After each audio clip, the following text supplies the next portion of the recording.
Более 70% в находках вирусов гриппа в России сейчас составляет пандемический штамм 2009 года, так называемый свиной грипп.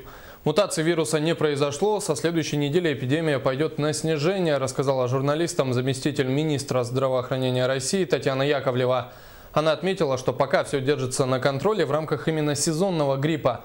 В то же время руководитель медицинского центра и врач Андрей Перфильев сообщил в эфире русской службы новостей, что заболеваемость гриппом пойдет на спад лишь в конце февраля – начале марта. В борьбе с вирусом гриппа нельзя забывать о профилактике. Данные статистики неутешительны. Чаще всего болезнь поражает детей. В дошкольных учреждениях Айхала Мирнинского района превентивные мероприятия идут полным ходом, рассказывает Валерий Усманов. В период зимних холодов происходят вспышки эпидемии гриппа, которые могут продолжаться в течение нескольких месяцев. Как правило, в это время отменяются занятия в школах. Однако в этом году впервые на карантин перешли и дошкольные учреждения. Работники детского сада номер 50, больше известного как Нордик, не понаслышке знают, как нужно бороться с распространением инфекции. 10 дней мы даем детям отвар шиповника, поливитамины даем детям. Также мы на каждой группе у нас оксалиновая мазь, оксалиновой мазью тоже делаем профилактику, смазываем нос ребенка.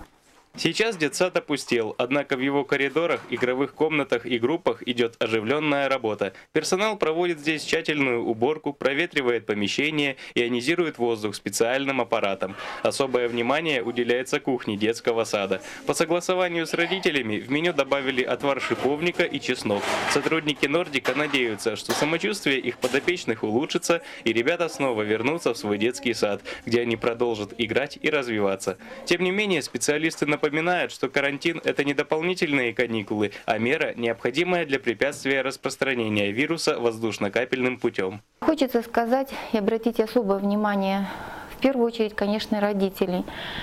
Эти мероприятия вводятся не для того, чтобы дети посещали массовые мероприятия, занимались там спортивными какими-то занятиями, потому что это все должно быть закрыто. Говоря о ситуации с заболеваемостью в поселке в целом, заведующий поликлиникой Айхальской городской больницы Сослан Базров отметил, что уровень заболеваемости не превышает средней нормы, а своевременно принятые меры помогут эффективно снизить распространение гриппа. По поселку стабильно у нас.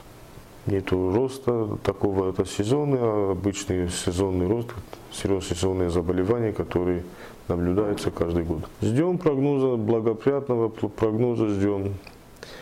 Это где-то будет месяц, чуть меньше месяца, вот так.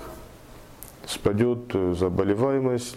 И все же медицинские специалисты единодушны во мнении, что лучшим противовирусным средством является не только профилактика, но и внимательное отношение к своему здоровью. Регулярное укрепление своего иммунитета, соблюдение простых правил гигиены и использование современных медицинских препаратов поможет предотвратить заражение и перенести зимние холода без какого-либо вреда для своего здоровья.